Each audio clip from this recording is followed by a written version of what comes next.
दांत का खेल शांति साफ। मेरी बीवी रीमा ने कहा, मैं बस दांत साफ करवाने जा रही हूं, तुम खाना खा लो। मैंने सिर हिला दिया और टीवी देखने लगा। रीमा पास के एक क्लिनिक में गई। वहां एक नई लेडी डॉक्टर थी।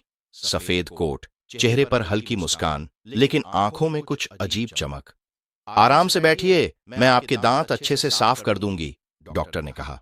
रीमा आराम से कुर्सी पर बैठ गई।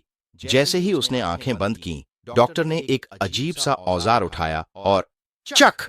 रीमा की चीख पूरे क्लिनिक में गूंज उठी। लॉकडाउन!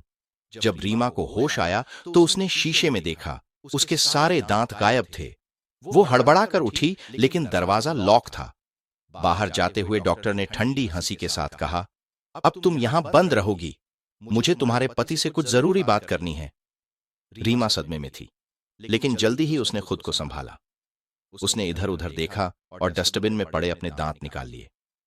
अब इनका क्या करूं, उसने सोचा। उसने टिश्यू पेपर से उन्हें रगड़ा, थोड़े से पानी से साफ किया और फिर खुद ही वापस अपने मुंह में लगा लिए। अब बारी थी यहां से निकलने की। उसने अपने हेयरपिन से दरवाजे का लॉक खोल लिया और बाहर निकल गई। घर पर ट्विस्ट। घर पर मैं आराम से बैठा था कि डोरबेल बजी। दरवाजा खोला तो सामने वही लेडी डॉक्टर खड़ी थी। तुम्हारी बीवी अब रास्ते से हट चुकी है, डॉक्टर ने मुस्कुराते हुए कहा। अब हम दोनों के बीच कोई नहीं है। मैं घबरा गया, लेकिन जल्द ही मुझे कुछ समझ में आया। मैंने फौरन एक मास्क पहना और नाटक करने लगा।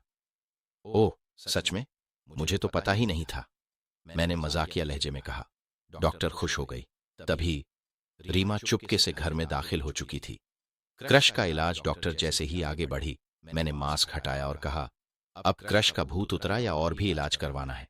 डॉक्टर का चेहरा पीला पड़ गया। रीमा दरवाजे पर खड़ी मुस्कुरा रही थी। डॉक्टर डरकर भाग खड़ी हुई। मैं और रीमा एक दूसरे को देखकर हंसने लगे।